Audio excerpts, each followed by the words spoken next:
Right now, we're live on the radio, and everything's going great on the radio. But we got held up just for a second right there on social media. So, welcome all the social media people out there on the several different sites, the YouTube, X, and Facebook. We're now coming to you live. Everything is good now. We were hung up there for just a second. So I was just telling all those people out there, if you want us, you could get us on any of those platforms, and so it was so funny because I wasn't on those platforms while I was trying to tell you that we were there. So yeah, but we're there now. We're live, and it's going to be a good show. I'm fired up about tonight. It's going to be one of those fundamentals nights because we're getting new people that are watching the show. We're getting new patients in the office, and they're asking about this stuff. And I know how overwhelming it could be. We make a notebook for everybody that comes into the office as a new patient. And one of my guys came back today and he said, "Hey, that book you gave me was above my pay grade." And I started scrambling because I was trying to think, what book did I give him? I don't remember giving him a book. And I said, which book did I give you? And he said, that notebook you made, that notebook you made for me. And so I was like, "Oh, I'm sorry." I said, "Well, once we get your brain to work a little bit better, then you'll be able to understand your notebook." And so he just laughed. He was like, "That's good. That's good news." But I just got to think about, because I had 2 or 3 conversations today that were like that. They were like that were not. It's new. It's new stuff. And when it's new to you, it doesn't make it any difference what your background is. It doesn't make any difference how educated you are or how old you are. It's just new stuff to you. And there's not a lot of people that you would hear talk about things the way that I talk about them. And I understand that. Sometimes I feel like um, like it's like I've got this great news that I'm trying to share with people, and so sometimes it's really hard for them to understand it. So I thought tonight we would take some time and go back through the fundamentals and just talk about some of the sentences that made an impact on me, that changed my life over the last 24 years. And really probably go back before 24 years, because I got my first adjustment when I was 17. And so I guess that puts me in at 36 years. 36. Yeah, 36 years. Puts me about 36 years ago that I've been getting adjusted and being exposed to chiropractic. And we were having a conversation about my brother-in-law this morning, and he's the one that got me out, kind of, I would not be a chiropractor today, I don't think. I guess, the good Lord has a way that he works, but the good Lord used my brother-in-law, I'll put it that way, to get me into chiropractic. And I will forever be thankful for him. He is having a serious problem right now. He's dealing with a brain tumor, a glioblastoma. You guys know about that. It looks to be in without a miracle, it looks to be some sort of a terminal thing that's going to happen for him. So just a tragic situation. 59 years old, and now he's got this brain tumor. But he's the one that got me started in all this. But I started listening to him all the way back in 1987 when I started. That's when I started dating Leslie, and it's Leslie's sister's husband. He was in chiropractic school at the time, and so I would just hear a sentence, and I got to tell you, like before at 1987, when I was a junior in high school, I was like every other kid that I knew. Like my family was like every other kid that I knew. We just were people. We weren't rich by any means. Matter of fact, we probably were poor. At best, we were middle class, and we're not really any different now. Probably, I don't really know where we qualify, but we're just. But we didn't have any money growing up. Dad didn't make that much money. He was a football coach, a teacher, and my mom was a teacher. So he had 2 teacher salaries, and then Dad ended up going to work in the ranching industry, the racing industry in New Mexico with breeding, and but he was working for his uncle, and for my uncle, his brother, and we didn't. I grew up in a double wide mobile home on a 140-acre horse ranch in Roswell, New Mexico. And that's basically where, from fifth grade on, that's where I grew up. And there was no talk of health. Didn't know anything about health whatsoever. Didn't know anything about nutrition. Didn't know anything about fitness other than the fact that we worked out all the time because we were in athletics. But so it was exactly just like all my friends. My friends were exactly the same way. Like everybody I knew, like on Tuesdays, I used to go, my two best friends from Roswell, um, one of them I had lunch with on Tuesdays, and we'd go to Domino's and get probably 2 large pizzas or 1 large pizza. I don't remember, but we get a large pizza and a 2-liter or 3-liter Dr. Pepper. And that's what we did every Tuesday. That was lunch for us. Didn't know any different because nobody else that I knew ate any different than that. Like Miss Frescas used to make tamales. Used to go over there with Donald and all them guys and make tamales at Miss Fresca's house. At lunchtime, we had a chance to go to Burger King or McDonald's or Dairy Queen every once in a while. In the mornings, we'd go after workouts. We'd go across from Roswell High School and get a donut at Mr. Treats. That was our freshman year, and I mean, it was just like it's just what kids did. That's just like all the people I knew in my world lived pretty much just like I did. And then all of a sudden, I started dating Leslie, and now you got to understand, in 1987, we were living in Roswell, New Mexico, and didn't have internet. We didn't have any sort of global. We had at my house, we had 3 television stations, and you had to go outside on the back porch to turn the antenna to get. You couldn't get all 3 television stations at the same time. It was. You could point it towards Albuquerque or point it towards the town in Roswell or whatever. But that's how we got our TV. So we weren't very globally educated. We didn't at my house. We didn't have a very big picture of how big the Earth was and what was going on all over the world. We were pretty dang small in the way that we lived.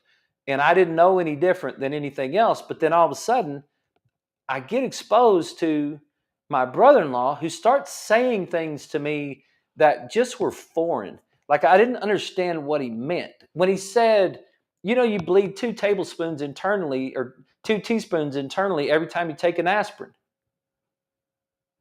Well, I didn't know what that meant. And then I started thinking about, is that really true? Like you bleed inside when you take an aspirin? What does that mean? Or he'd say, a dime's weight of pressure on a spinal nerve root can decrease the amount of energy flowing through that nerve by 40%. And I was like, man, a dime's weight of pressure? I don't have a coin with me, but if you got a dime and you just think about, I think it's 25 millimeters of mercury is the weight of a dime. And that's a study out of University of Colorado, I believe, and to talk about nerve interference. But even a step back before that, your brain receives 3 trillion bits of information per second.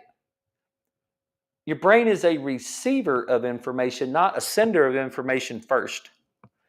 Your brain's lazy. Your brain really doesn't want to function. If you give it a chance, it'll just go to nothing. And so it really has to be stimulated. So it's an input system first. And I just, I would hear these sentences, and I heard this word subluxation, and I didn't understand what he meant. I thought I really literally thought he invented that word because I never heard another single human being say that word. And don't take a Tylenol when you get a headache, and you don't take a Rolaids when you have acid reflux, and you don't vaccinate your kids. And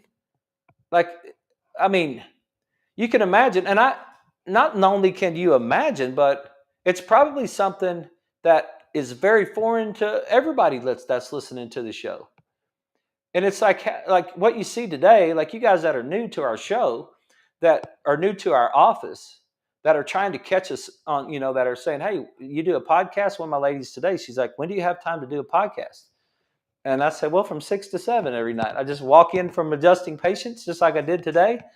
And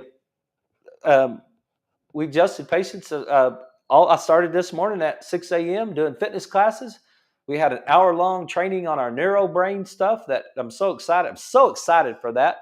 It's so amazing, and I can't wait for all you guys to get a chance to get your brain mapped. But and then we started with patients, and then I had a new patient, ran home for 15 minutes, got me a smoothie for lunch, came back, been with patients all afternoon, and then. But I told her, I said from 6 to 7, I got an hour because Leslie works with me. She's tired of talking to me. She's seen me all day long. She's in Florida today, and we missed her, by the way. But but I got time because no one's at home to talk to anyway, so I might as well talk to you guys and share this information with you. But what we talk about on this show is literally almost an entire lifetime of evolution of thought. I hope that I do a good enough job of explaining that. I hope that you understand that that's not the way I started. I started pretty much just like you started, probably less um, sophisticated than a lot of people. Because I know a lot of you guys were way more worldly in your upbringing, or you had, if you just like you're from a bigger city, like if you're from Dallas or Houston or San Antonio or something like that, like if you're from California or New York or whatever, like you probably had a way bigger world and saw a way different way people did things than what I did growing up. East Texas to Oklahoma to Roswell, it was kind of a small world. So I start hearing all these sentences, and I didn't really understand what they meant. And we started the fundamentals of chiropractic is the subluxation, and the subluxation, and I know that it's a little bit for some of you guys. It's you guys know it already, and so don't get bored with it, because the more times you hear it, the more times it'll sink in. So just listen to it again. It's a man. You should hear the conversations that I get with young chiropractors or in chiropractic school. You get a bunch of chiropractors together, you can't get two of them to agree on something sometimes. That's why I love that small group that I have with MJ, Katia, Joe, and Dr. Condi in South Florida.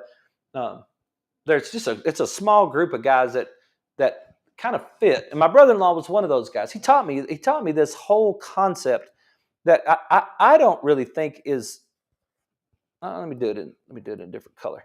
But I don't think it's that crazy of an idea. You have a brain and you have a body with arms and legs, right? And that body and that brain communicate with each other through your nervous system. You have a central nervous system, which is the brain itself and the spinal cord. So the brain and the spinal cord is your central nervous system. And then you have a peripheral nervous system that runs your arms and legs. That peripheral nervous system is coming off, and it runs it comes off your spinal cord, your core, your ribs. You hit somebody in the ribs, that's peripheral nerve right there. Right? That's you feel that pain. Those are peripheral nerves, but that's your nervous system. And there's information that's traveling. There's information that is traveling from your body to your brain. And then there's information that's traveling from your brain back down to your body. Your body's talking to your brain's talking to your body. And that's at 3 trillion bits of information per second. Like there's a lot of data that's going from your body into your brain and going back down from your brain back down to your body. And that's happening. It's just amazing. I was talking to one of my pregnant girls today that she's pretty far along, and she was 29 weeks, I think. She got adjusted today, and we were talking about just what she's doing. She's growing a human being. Or a human being is growing inside of her. Like how that is the most amazing thing in all of the universe to me. I don't think you can find one thing that's better. And we were talking about it, and we were talking about how we think these cell phones are like so cool. Have you got the new version of the iPhone? Did you upgrade yet? Look what it can do. Like, you can do face recognition, and like it does just all kinds of stuff. Like, we think AI is cool. We think AI is like amazing what AI can do, right? As compared to your nervous system, AI is like the junior varsity team. Like, your nervous system would trip up AI in a second. It's like you couldn't even show off with AI as compared to your nervous system. Like, you could take an apple and turn it into skin. I just think that's freaking crazy. Like, you can eat a pizza and make bone out of it. Like, how are you gonna, like, show me how AI is doing that? Like, I'd like to see how that works. Like, to show how that's going to happen right there. Just take raw materials and just make new fingernails out of it. How do you think these fingernails grow, right? And it's 3 trillion bits of information, but it's input first. It's input first, not output first. Your brain doesn't tell your body what to do until your body tells your brain what's going on. And so if you get a misalignment, if you get a malfunction, if you get an abnormal chemistry, if you get tissue damage. I had a sprained ankle today, had a girl that ran into a cabinet and frogged her arm, had a girl that has tendinosis or tendinopathy in her ankle. All these things are tissue damage things that disrupt the input to output system of the body, and that's what we call a subluxation. That's what I call it. A subluxation. A subluxation means that we have interfered with the input and output system of the body. The brain is not receiving the proper information, and the body is not receiving the proper information. There's a subluxation. You are subluxated. That's what we call it. And I literally we have ridiculous arguments over that word. There's just unbelievable arguments over that word. And if we could just map it out long enough, you'd find out that it's just, that's how your body works. Your brain and your body are trying to talk to each other. And so what my job is as a chiropractor is to detect and correct subluxations. Where do you have interference in your nervous system? Your central nervous system and your peripheral nervous system. Where is the interference? What is causing your body to malfunction? And then how do you know it's malfunctioning? Well, a lot of times you don't. A lot of times you don't know it's malfunctioning. But once you do have, that's what we have a symptom. And a symptom, what I got taught along the way is that, because from a little kid from a time I was a little kid, and I was never taught that symptoms were bad. It was just implied that symptoms were bad. But what I learned once I started studying health is that the symptom is the feedback. It's the feedback that your body uses to tell you that you're in an environment that's incongruent with health. Like, a symptom is the light on the dashboard. It's the engine light that comes on your dashboard that tells you that something's wrong with the system, right? That's what a symptom really is. I should pay attention to the symptoms as feedback that I have me in an environment that's incongruent. To give you an example, Tuesday night I did cricketing for 2 hours. If you don't know what cricketing is, it's that deal where you got your little software and you punch in what you want, to some design that you want, and then it comes out, you print it, and it comes out on a printer, and then you take the vinyl off of the printer and you can make a ball cap, or you can make a t-shirt or a sweater or a bag or whatever, right? And then you iron on with the Cricut, you iron on the stuff, right? You guys probably all know what Cricuts are. Well, my daughter needed some help, and I did some cricketing. And I knew when I was doing the cricketing that I was jacking up my neck. I was standing there over an ironing board. The ironing board was down below me, and it's lower than this desk. But I was standing there over an ironing board I had one of those big, like, it was the standard process SP cleanse. It was a standard process that we've been doing the cleanse for a while, right? So I had one of those empty bottles, and it was kind of round, and I used it. I put a towel around it, like a cup towel, and then that I could hold the caps. The ball caps would fit down on there. And so I was standing with my head down like this, ironing the Rosemary Beach Girls Club 2024 onto these caps. Yes, because I'm just a good dad like that. And my daughter needed some help. So I was doing that. But my head was down. And it was 2 hours. I spent 2 hours working with my head down like that, doing these 10 caps and these 9 bags that I was doing, and my head was down constantly. And yesterday, in the middle of the day, the spasm, the right there in my neck,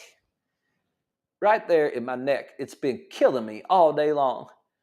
And every time I try to pick my head up, that muscle hurts so bad right there. Like that scalene is coming down to that rib. Oh, that hurts right there. And when I try to turn my head, I activate the muscle, and the muscle pulling to try to turn my head hurts, man. It hurts right there in that spot. So what is that? That's a symptom, right? I know what I did, and I knew when I was doing it what I was doing. I was like, dude, you got to get your head up. You got your head down for way too long. And so I put myself in an environment that was incongruent with my ability to adapt.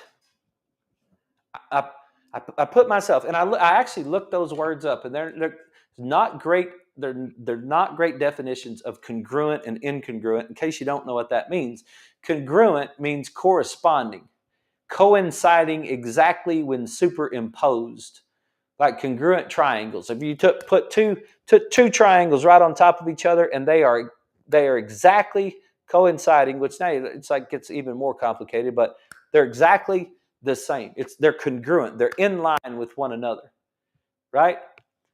Incongruent, you believe this or not, but incongruent means not congruent. That's the first definition right there. But out of place, incompatible, inharmonious, not congruent. Out of place, incompatible, or inharmonious. Incompatible. I put myself in an environment that's incompatible with health. That's what happened to me. And when I put myself in an environment that's incompatible with health, my body created a symptom as a feedback mechanism to let me know you're not supposed to do that, dude. You're not supposed to put your head down like that for 2 hours, and you're going to end up with straining that muscle in your neck. Now, did I get a muscle strain in my neck because of the lack of Tylenol in my bloodstream? Absolutely not. Did I get a muscle spasm in my neck because I didn't have enough aspirin or Advil in my bloodstream? Absolutely not. What is going to heal this muscle in my neck? Where does healing come from? Here's another one of those sentences. Where does healing come from? That was a question that my brother-in-law used to ask me. When you cut your finger and you put a Band-Aid on top of the cut, is it the Band-Aid that healed the cut? What healed the cut? It was your innate intelligence. It was your nervous system that healed the cut. When we come back from the break, I'm going to continue that that whole conversation. So you guys stick around with us. This is Life with Jason Clemmons, DC, and we will be right back right after these messages.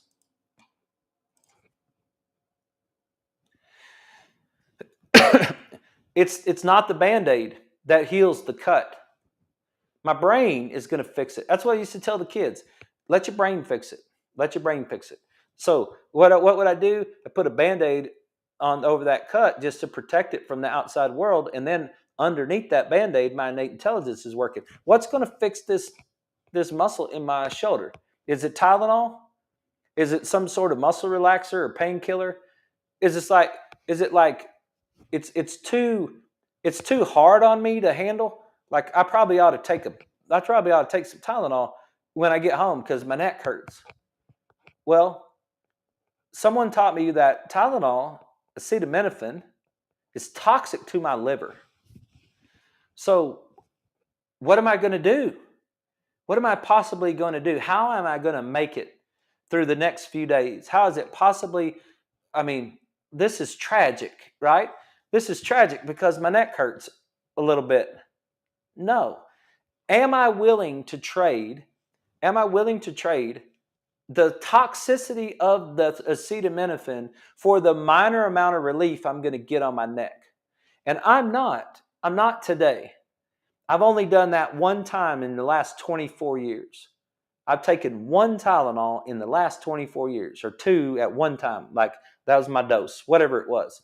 Because I had a splitting headache, and it was about 2008, something like that, 7. And that's the last time I took a Tylenol. So is my liver being constantly attacked, or my kidneys constantly being attacked by ibuprofen? Absolutely not. Are my kidneys being attacked by Tylenol? Absolutely not. Why did I decide to make that choice? Because I'm anti-medicine? Absolutely not. Not anti-medicine. Did I make that choice because I learned that it's incongruent with health? It's incongruent. It's actually toxic to my body. Hang on, let me get us back on. Okay, everybody, we're back. We're talking about subluxation. We're talking about interference in the nervous system. And so it was those baby steps, right? It was like it took some time. It took some time to understand. But I finally, when I went to work for my brother-in-law in March of 2000, so we passed the 24-year mark, because I got my first adjustment when I was 17. And so from 17 to 29, I did not understand this whole concept. But I went to work in his office, and after working in his office, I finally got the concept of the subluxation. And subluxation means interference in your nervous system. And my job as a chiropractor is to detect and correct your subluxation. What is your interference? Where is the origin of the interference? Why is your body not functioning properly? And I really don't think that's conspiracy theory. I don't think that's ignorant. I don't think it's redneck or some sort of deal. I don't think it's cultish whatsoever. I just think it pretty much just makes sense to me. Like that concept to me just makes sense. And so look at it this way, okay? Let me run this back for a second. Look at it like this. Our bodies are made up of cells. Inside our cell is our DNA, our genetic library, right? So our bodies are made up of cells. And if you put cells together, then you'll get tissues. So there's different kind of tissues inside our body. There's smooth muscle tissue. You got tissue in the stomach. We got columnar epithelium. You got blood. You got nervous tissue. You got loose connective tissue. There's all kinds of different tissues. Let's talk about tissues in a very broad way. There's skin, okay? And underneath that skin, there's fascia. There's fat underneath there. There's fascia that covers muscle. There's muscle. There's bone. The muscles are attached to the bone with a tendon. The bones are attached to each other with ligaments. Those are all different kinds of tissues, right? But those tissues are made up of cells. And inside that cell, there's DNA. And so, but then if you put tissues together, then you get organs. So I could put a bunch of tissue together and I'll end up with a heart. I could put tissue together and I'll end up with an intestine. I'll end up with a liver. But what really is that liver? That liver is tissues that are made up of cells. That's the fundamental basic building block of our body is cells. And inside the cell, there's the DNA or the genetic library. And the DNA is trying to adapt to the environment that we're putting our body in. Every single part of your body, your shoulder is trying to, your body is trying to adapt to the environment that you're putting your shoulder in. If your shoulder hurts, that's a symptom. You've got pain in your shoulder. What is your body trying to tell you? Your body's trying to tell you that you have yourself in an environment that's incongruent with health. Because if you put the cell in an environment that's congruent with health, the cell will express health. How do I know that? Because that's the way the cells work.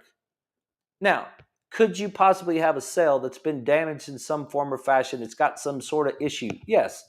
We're not talking about trisomy 21 or Down syndrome, right? We're not talking about that. We're talking about the normal functioning cell.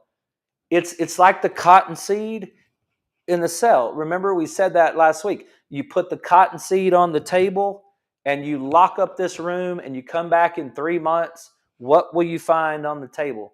You'll find a cotton seed. Will it grow into a cotton plant? Absolutely not. Why? Because it's in the wrong environment. It doesn't have the proper environment. But if you take the cotton seed and dig a hole and put it down there in the dirt and cover it up, give it some water and some sunshine and protect it a little bit, what will you get? You'll get a cotton plant. And how in the heck did the cotton seed know to grow a plant in an environment in the dirt? How does that know that? Because that cotton seed has an innate intelligence. And so does our body. It has an innate intelligence. And inside the cell, there's a nucleus, and inside the nucleus is our DNA, and the DNA is our manual. It's our owner's manual. It's like, hey, what do we do? Let me go look. It's hot in this room. What am I going to do? I've got to adapt to this room. How am I going to adapt? I'm going to sweat. Okay, how do I sweat?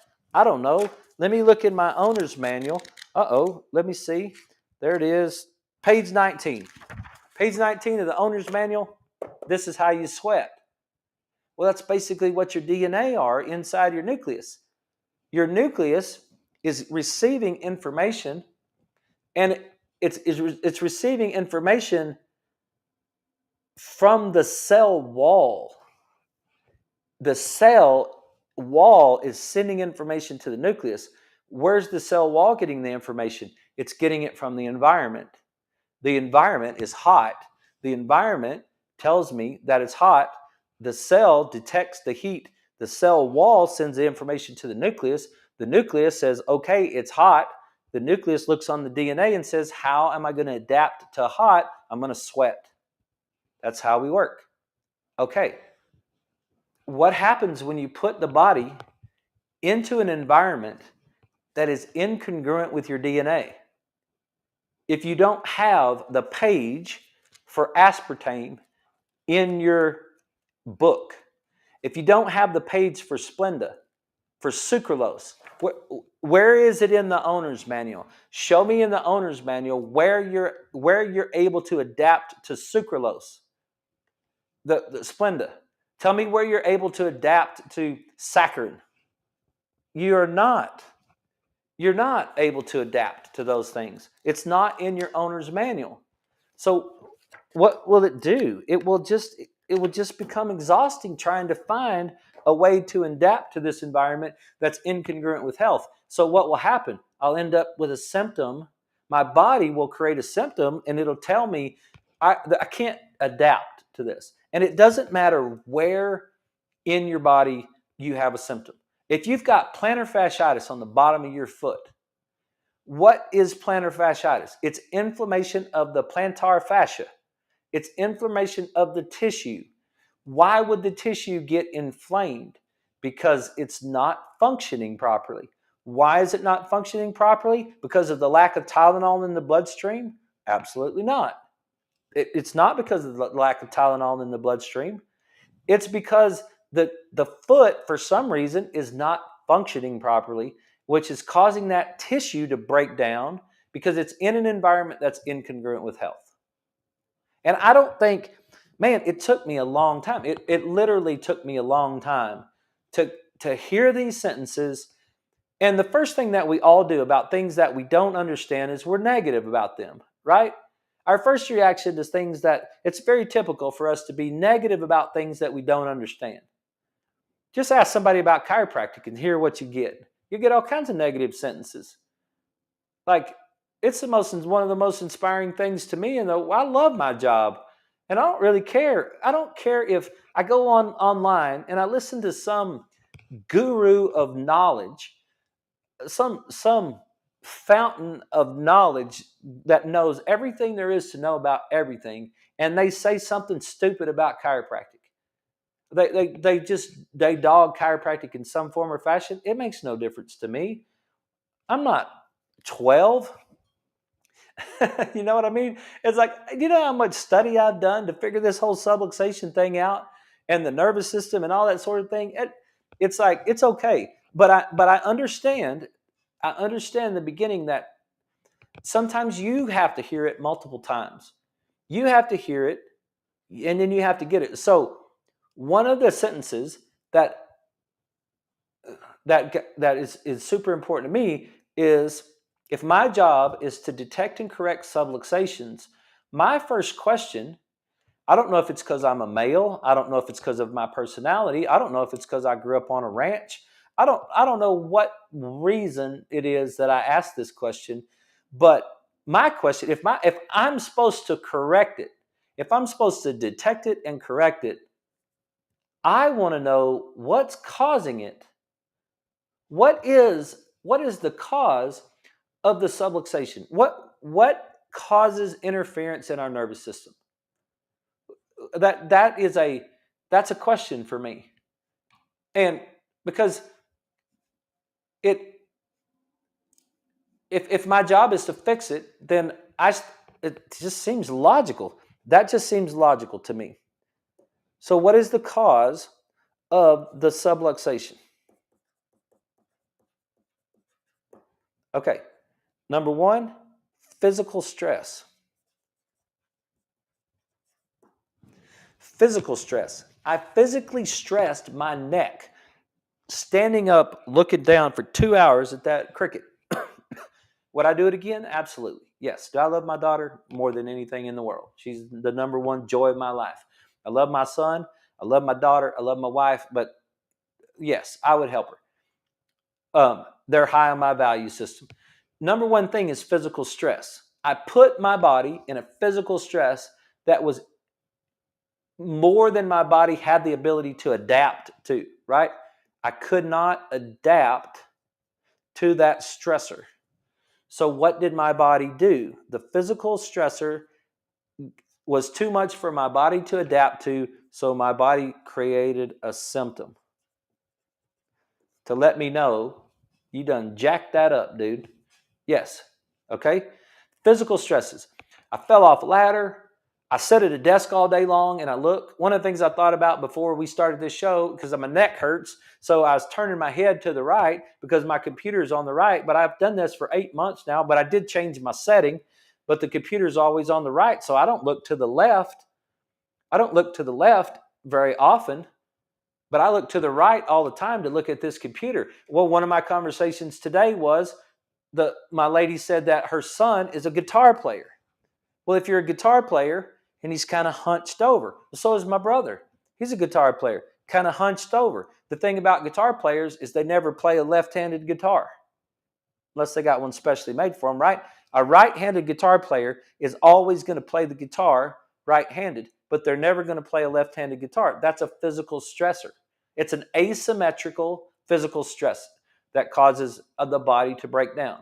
You fall off a ladder, get bucked off a horse, flip a four-wheeler. One of my guys playing basketball stepped on a foot and sprained his ankle. He came in today, his ankle's all black and blue, and um, and he's like, "Don't jerk that ankle today, I might cry."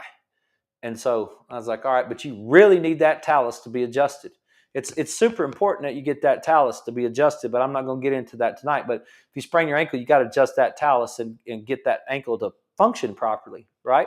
So that's a physical stress. And I think everybody pretty much gets it. It's really easy to understand physical stressors. That, like, man, I slept in I went on a trip this weekend. I drove to San Antonio. I was in the car all the way there and all the way back, and now my knee hurts. That's a physical stress, right? I slept in a bed I went to a hotel, slept. Leslie texted me today, said the place they're staying is super fancy, it's super nice, but it's got these big old fluffy pillows. And so her neck is all jacked up from sleeping in a bed with big fluffy pillows, right? Those are physical stresses. Those are things that we got to figure out how to adapt to. We got to be able to put our body in an environment that's able to adapt to that. That's a physical stress. Number 2 is something that people do not understand, and that's chemical stress. The chemical stress. Like, what is that? We have that on our intake form, and a lot of time a person will say, they'll say, what is that? Okay, I'll give you an example. Possibly this water bottle right here. If this plastic got hot, it might leach into this water, and now I drink the water, and I drink the plastic, and plastic's not good for you. It's incongruent with health. It's not something that you want inside your body, right? So this could be a chemical stress that I'm dealing with. Paint thinners, insecticides, pesticides, cleaning materials, inks, glues, shampoo, deodorant, toothpaste, perfume, all those things. Those are chemical stresses, okay? But so is aspartame, so is sucralose, so is high fructose corn syrup, so is a refined carbohydrate.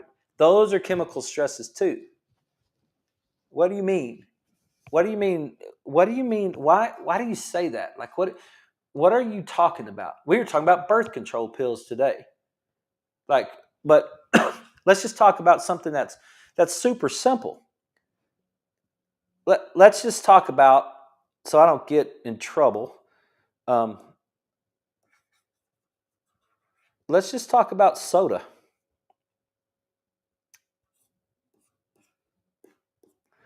Okay, there's your body, there's your brain. Let's talk about soda for a second, and not any particular brand of soda, but any soda that has high fructose corn syrup in it. Okay, it's carbonated water. Carbonated water, you guys really should look that up. Like, why do we think carbonated water is healthy for us? Why do we think that? Where did that come from? You know the old story how that mama cuts the end of the turkey off because grandma cut the end of the turkey off because great grandma cut the end of the turkey off. So somebody asked, "Why'd you do that?" So mama asked grandma, and grandma asked great grandma, and grandma said, great grandma said, because I didn't have a pan big enough for the turkey. Right? How silly is that, right? But that's go back, do the research, because I've done it myself. It comes from Niederseltzer, Germany. Seltzer water, carbonated water, was discovered in Niederseltzer, Germany, underneath a cave. That's why it's called seltzer water. And the people it's carbonation trapped in the water and under the cave. And as soon as it comes up to the surface, it bubbles. And they said it must be magical, just like the sun god or all that stuff back in the day, right? It just must be magical. So they bottled it up and they turned it into an economy, and they sold it to kings and queens, and they sold it as this healing water. It's hogwash. It never was healing water. They just made an economy out of it. The cunning and craftiness of men. That's the way it started. And guess who's the number one guy in Coca-Cola in America? Warren Buffett, the richest man in America, has been at the top of the list forever. His number one thing is Coca-Cola. Why? Because does he care about human beings as far as their health? No, he cares about money. He's a money-making fella. To make him right or wrong? No, I don't. It's not, it hasn't done anything to do with that, but that's it. So let's talk about soda. You're drinking carbonation inside. You're drinking the carbon dioxide that your body's trying to get rid of. And it's got high fructose corn syrup in it. And high fructose corn syrup is toxic to the body. So how does it register in the brain? It registers in the brain on the right hemisphere that is looking for threat. Is there a threat in my environment? Is there a tiger or an alligator that's going to eat me? Well, do you think the brain stops at tigers and alligators? The one that was receiving 3 trillion bits of information per second, that's got something like 0.15 quadrillion synapses going inside your brain? Do you think it just stops at the physical threats, or does it also look for chemical threats? Does it also look for something that might be chemically threatened to the body, like high fructose corn syrup? Yes, it does. So it says, uh-oh, alarm. It sets off the alarm, which fires down through the nervous system to the adrenal gland. Like it actually fires down to the nervous system to the adrenal gland. I know it's crazy, but I didn't make this up. Matter of fact, I didn't make up any of this stuff. It seems like sometimes I make this up. Nope, I didn't make it up. And I think I might have it in this slide. There's your stressor. Okay, this is a little bit. These are some slides for you guys on the radio. But an external environmental stressor or threat, your body is going to detect a stimulus that represents physical threat or toxicity and or deficiency. That gets into Dr. Ames in the triage theory of short-term and long-term proteins based on whether or not you're getting enough nutrients, right? We have a deficiency. Your body's going to detect a stimulus that represents a threat.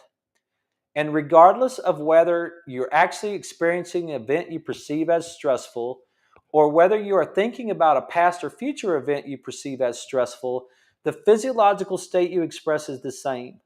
That's why the body keeps the score explained. Right side, lower amygdala. The amygdala on the right side is not being shut off from the right side upper cortex, which is causing the brain not to fire to the left, which is causing us to be stuck in the stress response. And it doesn't make any difference if the alligator is still in the room, or if the alligator's 30 years past us, or if the alligator is the thing that we're afraid of tomorrow. One of my guys came in today and he's been told, hey, be on alert because we got one of those protests going on over there on the campus tomorrow. Okay, there's the alert. There's the alert. Is there an alligator in the room? Absolutely not. Is there a possible alligator in the room tomorrow? Yes. Does the brain know the difference between the two? Nope. The brain's going to respond exactly the same. And what is the brain going to do? And this is where it gets a little technical, but this is what I'm trying to talk to you about.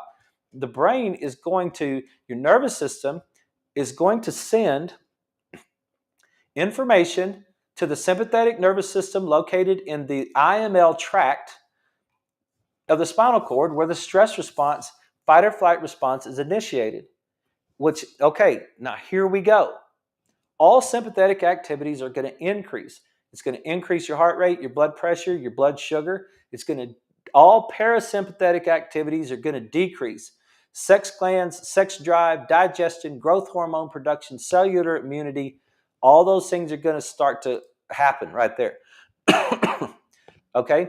Then you're going to get the HPA axis involved, and then this increasing evidence suggests that detrimental effects of glucocorticoid hypersecretion by activation of the HPA axis in several human pathologies, including obesity, Alzheimer's, AIDS, dementia, and depression. Do I treat depression? No. Do I treat AIDS? No. Do I treat dementia? No.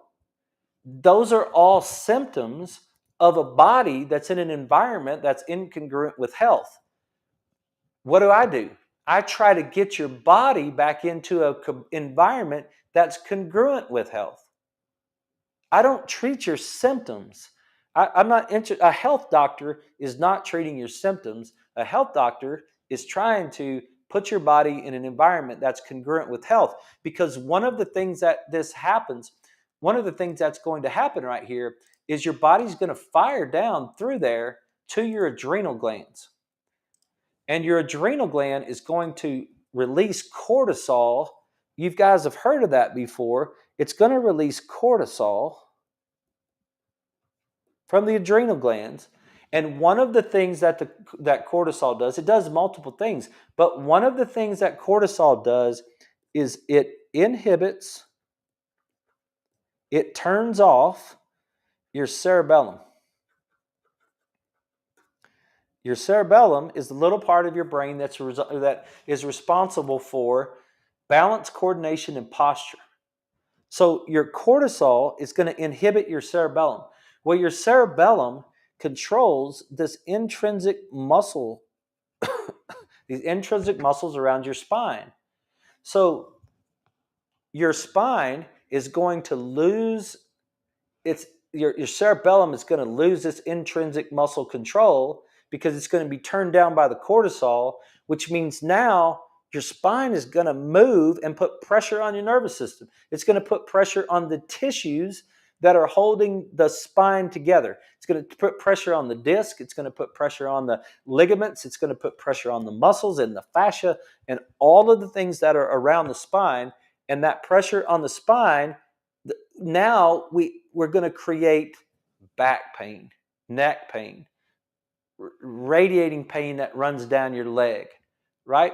And you say, well, that came from what? That came from some sort of chemical stress. Are you telling me that my soda can cause my back pain? Yes, I am. I'm sharing it with you. I'm not telling it like I'm your daddy or something. I'm sharing it with you that your chemical stress can cause your subluxation.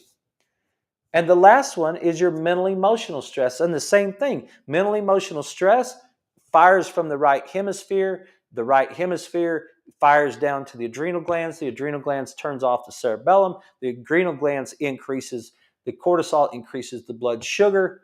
And there we go. Man, we're going to carry this over to tomorrow night. We're out of time tonight. But